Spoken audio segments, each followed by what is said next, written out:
शहर का सबसे भीड़ भरा बाजार उस दिन तपते हुए सूरज और उठती धूल में कुछ और ही बेचैनी समेटे हुए था। चारों तरफ ठेलों की खट्टर पट्टर, सब्जियों की खुशबू, मसालों की चुभन, लोहे की अलमारियों की खड़खड़ाहट, कपड़ों की दुकानों से झूलते रंग बिरंगे कपड़ों की महक और भीड़ की खट्टर खट्टर आवाजें गूंज रही थीं। हर ओर इंसानियत की परतें दिख रही थीं, लेकिन उसी भीड़ के बीच आज डर और बेबसी की परछाई गहरी होती जा रही थी, क्योंकि वहां का दरोगा अपनी अकड़ में दुकानदारों से जबरन पैसे बटोर रहा था। वह किसी दुकान पर जाकर नोट छीन लेता, किसी को घूर कर धमकाता और गरजती आवाज में बोलता, चुपचाप दे दे वरना दुकान उखाड़ दूंगा। उसकी भारी भरकम देह, खाकी वर्दी और आंखों में दहशत की चमक ने बाजार के हर इंसान की रूह कांप दी थी। व्यापारी सिर झुकाए खड़े थे, किसी की जेब में 1000, किसी के पास 100, किसी के पास केवल 10 ही बचे थे, मगर किसी की हिम्मत नहीं थी कि वह इनकार कर सके। उनकी आंखों में आंसू थे, गला सूख रहा था, हाथ कांप रहे थे, लेकिन दरोगा के सामने सबकी हालत उस बेजान खिलौने जैसी थी जिसे कोई भी जब चाहे रौंद दे। तभी एक गरीब मजदूर, जिसने शरीर पर फटे हाल कपड़े पहन रखे थे और आंखों में भूख और बेबसी की स्याह रेखाएं थीं, कांपती आवाज में बोला, साहब, घर में बच्चे भूखे हैं, 2 दिन से चूल्हा नहीं जला, पत्नी की आंखें सूख गई हैं और मेरे पास इतना पैसा नहीं है कि मैं आपको दे सकूं। उसकी आवाज में गिड़गिड़ाहट थी, लेकिन दरोगा ने सुनने के बजाय उसे जोर से धक्का मारा और गरज कर कहा, यहां वही होगा जो मैं कहूंगा। पूरा बाजार सन्न रह गया, किसी ने सांस तक रोक ली। हर ओर मौत जैसी चुप्पी फैल गई और दुकानदार अपने दिल की धड़कनें तक सुनने लगे। कोई उस मजदूर को उठाने की हिम्मत नहीं कर पाया, क्योंकि सबको पता था अगर दरोगा की आंखों में आंख डाल दी तो अगला शिकार वही होगा। तभी अचानक भीड़ के बीच हलचल हुई, जैसे समंदर की लहरें अचानक रास्ता छोड़ दें। लोग एक दूसरे से टकराते हुए किनारे होने लगे, आवाजें धीमी होती चली गईं और उसी भीड़ के बीच से एक सख्त लेकिन आत्मविश्वासी चाल के साथ IPS कविता चौहान उभरती दिखाई दी। उनकी आंखें सीधे दरोगा पर जमी थीं, कदम इतने सधे हुए थे कि जैसे हर कदम धरती पर एक आदेश लिख रहा हो। उनकी खाकी वर्दी पर सूरज की किरणें चमक रही थीं और उनका चेहरा उस शेरनी जैसा लग रहा था जो शिकार के लिए तैयार हो रही हो। भीड़ जैसे जड़ हो गई, किसी की आंख झपकने की हिम्मत नहीं थी, हवा जैसे थम गई थी। दरोगा की आंखों से पहली बार डर झलकने लगा, वह पीछे हटने की कोशिश करने लगा, लेकिन कविता चौहान उसके बिल्कुल सामने आकर रुकी और बिना एक पल गंवाए उसका कॉलर पकड़ लिया। उनकी आवाज गली की दीवारों से टकराकर गूंजी, खाकी लूटने के लिए नहीं, जनता की रक्षा के लिए होती है। दरोगा पसीने में भीग गया, उसकी सांसें अटकने लगीं और पूरा बाजार तालियों से गूंज उठा। औरतें, बच्चे, बूढ़े, व्यापारी सब अपनी आवाज में चिल्लाने लगे, मैडम मैडम। लेकिन इस पल का रोमांच यहीं खत्म नहीं हुआ, क्योंकि कविता चौहान की आंखों में वह आग थी जो केवल एक दरोगा को सबक सिखाने के लिए नहीं, बल्कि उस पूरे तंत्र को हिला देने के लिए जल रही थी, जिसके सहारे यह दरोगा इतनी हिम्मत कर पा रहा था। और बाजार की भीड़ यह नहीं जानती थी कि अगले ही पल उनकी आंखों के सामने ऐसा मंजर खुलने वाला है जो उनकी रूह को हिला देगा और उनकी जुबान से एक ही सवाल निकले मिलेगा, आखिर यह खाकी किसके इशारे पर बिक चुकी है। बाजार की तालियों की गूंज अभी थमी भी नहीं थी कि दरोगा के चेहरे से पसीने की बूंदें टपकने लगीं। उसकी आंखें इधर उधर तैर रही थीं, जैसे कोई बिल्ली अचानक खुले मैदान में फंस गई हो और चारों ओर से शिकारी घेर लें। कविता चौहान की पकड़ उसके कॉलर पर इतनी मजबूत थी कि दरोगा की सांसें घुट रही थीं, लेकिन उसकी अकड़ फिर भी पूरी तरह टूटी नहीं थी, क्योंकि उसके पीछे वह पूरा तंत्र था जो उसे बचा लेता था। बाजार के लोगों ने जैसे ही देखा कि दरोगा को पहली बार किसी ने सबके सामने झकझोर दिया है, तो उनकी आंखों में उम्मीद की रोशनी चमक उठी। बूढ़े दुकानदारों ने कांपते हाथ जोड़कर आशीर्वाद दिया, औरतों ने अपने बच्चों को गोद में उठाकर दिखाया कि देखो बेटा, यही है असली खाकी जो तुम्हारी रक्षा के लिए बनी है। लेकिन तभी अचानक दरोगा हड़बड़ाकर चिल्लाया, तुम चाहे जो कर लो मैडम, यहां मेरी चलती है और ये बाजार तो मैं सालों से चला रहा हूं। कोई मेरा बाल भी बांका नहीं कर सकता। यह कहते हुए उसने जेब से फोन निकाला और किसी को मिलाया। उसके शब्द साफ थे, साहब मैडम आ गई हैं, जल्दी पहुंचिए वरना सब गड़बड़ हो जाएगा।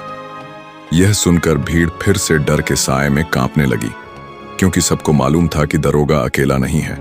उसके पीछे बड़े बड़े अफसर, नेता और बाहुबली खड़े हैं, जिनके सामने आम आदमी की चीख भी हवा में दब जाती है। कविता चौहान की आंखें और सख्त हो गई। उन्होंने दरोगा को जोर से धक्का दिया और कहा, आज यह बाजार इंसाफ का गवाह बनेगा। आज यह लोग देखेंगे कि खाकी बिकती नहीं बल्कि न्याय दिलाती है। तभी सड़क के किनारे से 10 से ज्यादा सायरन बजाती हुई गाड़ियां आईं, जिनसे भारी भरकम पुलिस वाले उतरे। उनके साथ 2-3 नेता भी थे, जिनके चेहरे पर घमंड साफ लिखा था, और भीड़ ने फिर से किनारे होना शुरू कर दिया।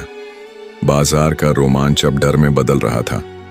हवा का रुख मानो कह रहा हो कि अभी तूफान आने वाला है।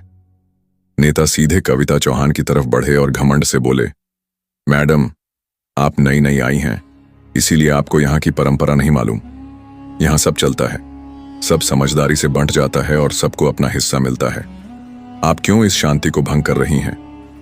दरोगा कोई गलत काम नहीं कर रहा, यह तो बस व्यवस्था का हिस्सा है।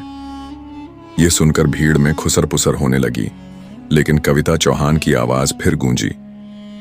व्यवस्था का मतलब जनता को लूटना नहीं होता। व्यवस्था का मतलब है जनता को न्याय देना।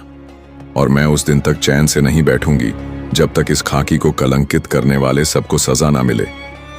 उनकी आवाज में इतनी सख्ती और इतनी सच्चाई थी कि नेता तक एक पल के लिए हकलाने लगे, लेकिन फिर भी वह अपनी अकड़ में बोले, मैडम, आप नहीं जानती, आपके खिलाफ ऊपर तक बात जाएगी, आपका ट्रांसफर हो जाएगा, आपकी नौकरी मुश्किल में पड़ जाएगी। लेकिन कविता की आंखों में केवल लौ थी। उन्होंने कहा, नौकरी इंसाफ से बड़ी नहीं होती, और अगर आज मैं डर गई तो आने वाली पीढ़ियां खाकी पर भरोसा करना छोड़ देंगी। दरोगा पीछे हटने की कोशिश कर रहा था, लेकिन अब उसके चेहरे से अकड़ पूरी तरह गायब हो चुकी थी।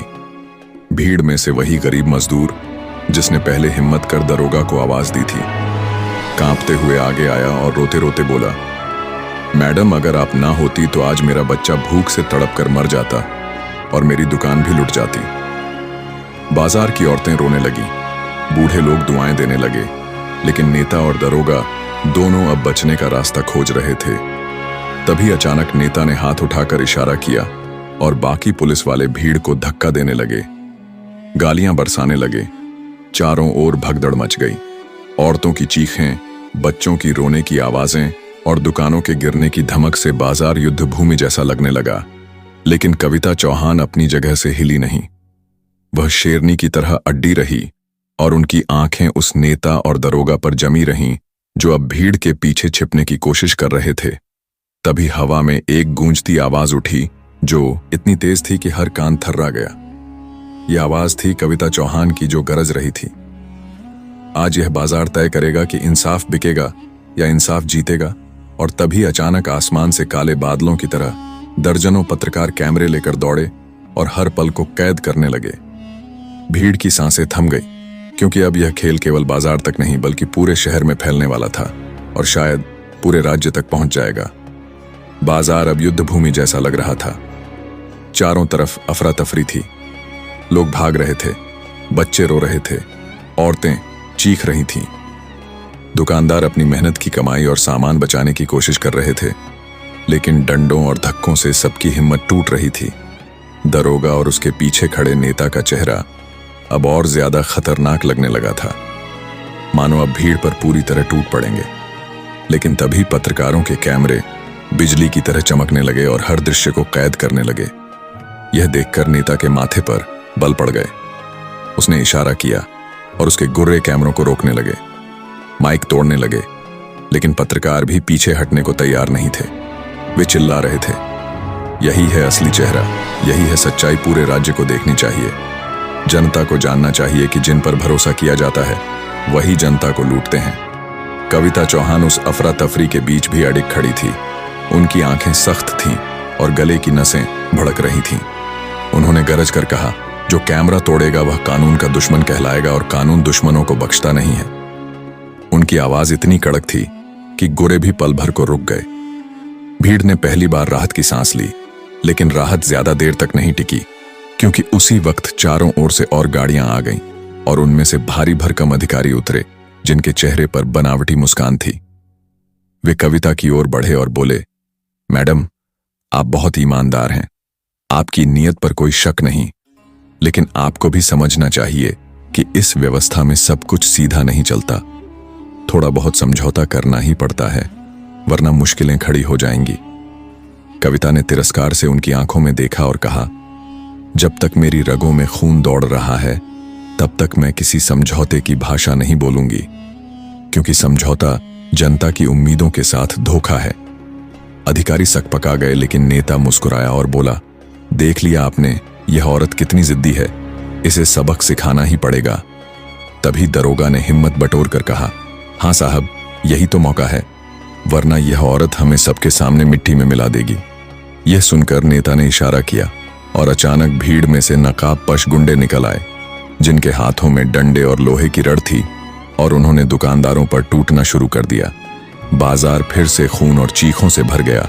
बच्चे अपनी मांओं से चिपक गए, बूढ़े लोग जमीन पर गिर गए और दुकानों के शटर जोर जोर से गिरने लगे। लेकिन तभी कविता चौहान ने अपनी कमर से पिस्तौल निकाली और हवा में चलाई। गोली की गूंज इतनी भयानक थी कि पूरा बाजार रुक गया। गुंडों के कदम थम गए, लोग चौंक कर देखने लगे और हर आंख अब कविता चौहान पर टिक गई। उन्होंने गरजते हुए कहा, यह कोई जंगल नहीं, यह कोई अराजक भूमि नहीं, यह बाजार है। यहां जनता का खून नहीं बहाया जाएगा, यहां केवल न्याय की आवाज गूंजेगी। उनकी आंखों में इतनी सख्ती और आग थी कि गुंडों की रगें कांपने लगी। दरोगा पसीने में डूब गया, नेता का चेहरा सफेद पड़ने लगा और अधिकारी आंखें चुराने लगे। तभी भीड़ से वही गरीब मजदूर फटी आवाज में चिल्लाया, मैडम, हार मत मानना, हम सब आपके साथ हैं। और उसकी आवाज को सैकड़ों दुकानदारों ने मिलाकर दोहराया, हम सब आपके साथ हैं, हम सब आपके साथ हैं। बाजार तालियों और नारों से गूंज उठा। माहौल ऐसा लग रहा था जैसे इंसाफ की क्रांति की शुरुआत हो चुकी है। लेकिन नेता अब भी अपनी चाल से पीछे हटने को तैयार नहीं था। उसने फोन मिलाया और बोला, साहब, यहां मामला हाथ से निकल रहा है, अब आपको खुद आना पड़ेगा। यह सुनते ही भीड़ में सन्नाटा फैल गया, क्योंकि सबको मालूम था कि फोन के उस पार कोई बहुत बड़ा और ताकतवर आदमी है, जो अगर आ गया तो शायद यहां खून की नदियां बह जाएं। कविता चौहान ने यह सब सुना तो उनकी आंखें और तेज चमकने लगीं और उन्होंने ठंडी लेकिन गहरी आवाज में कहा, चाहे आसमान से बिजली गिर जाए, चाहे धरती फट जाए, आज यह बाजार इंसाफ का गवाह बनेगा और जो भी आएगा उसे सच्चाई के आगे सिर झुकाना होगा। तभी भीड़ के बीच से पुलिस की ओर गाड़ियां आ गईं और उनमें से एक बड़ी गाड़ी रुकी, जिसके दरवाजे से भारी भरकम जूते वाले पैर निकले। भीड़ एक बार फिर किनारे हो गई और हर कोई सांस रोके खड़ा रह गया। यह कौन था?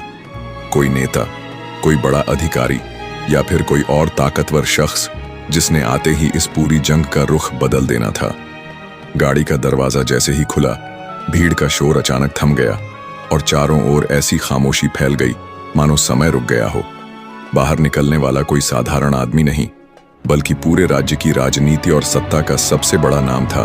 मोटा चेहरा, तनी हुई भौहें, सोने की चैन गले में, और पीछे दर्जनों सुरक्षाकर्मी उसकी परछाई जैसे चलते थे। उसकी आंखों में ऐसा घमंड था कि लगता था पूरे शहर का मालिक वही है। वह भारी कदमों से आगे बढ़ा और सीधे कविता चौहान के सामने आकर रुका और तिरस्कार से बोला, मैडम, बहुत नाटक हो गया, अब आप अपने रास्ते जाइए, वरना नौकरी ही नहीं, आपकी जिंदगी भी मुश्किल हो जाएगी। यह सुनते ही भीड़ कांप गई। दुकानदार फिर से डर के साए में सिकुड़ गए। दरोगा के चेहरे पर अकड़ लौट आई और नेता मुस्कुराने लगे। लेकिन कविता चौहान की आंखों में कोई डर नहीं था। उनकी आवाज पत्थर को भी चीर देने वाली थी। उन्होंने कहा, यह खाकी बिकाऊ नहीं, यह खाकी किसी की बपौती नहीं, यह खाकी जनता की है और जनता की रक्षा के लिए ही जिएगी।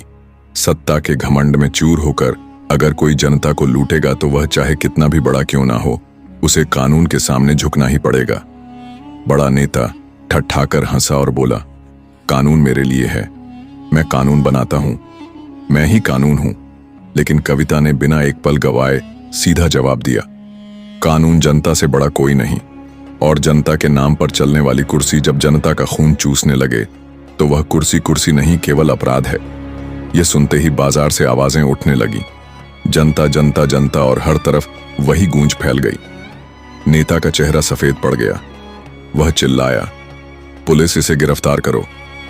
लेकिन पुलिस के जवानों ने भीड़ और पत्रकारों की मौजूदगी देखी और पीछे हट गए। किसी ने कदम तक आगे नहीं बढ़ाया, क्योंकि अब हर कैमरे में हर शब्द कैद हो रहा था और सच की आवाज पूरे शहर में फैल चुकी थी। दरोगा बुरी तरह घबराकर नेता के पीछे छिप गया और उसका शरीर कांपने लगा, क्योंकि उसे समझ आ गया था कि अब वह बच नहीं पाएगा। तभी कविता चौहान ने जनता की तरफ हाथ उठाकर कहा, यह बाजार केवल व्यापार की जगह नहीं, यह जनता की मेहनत की सांसों का घर है।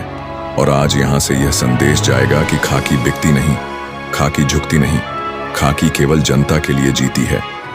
उन्होंने दरोगा का कॉलर दोबारा पकड़ा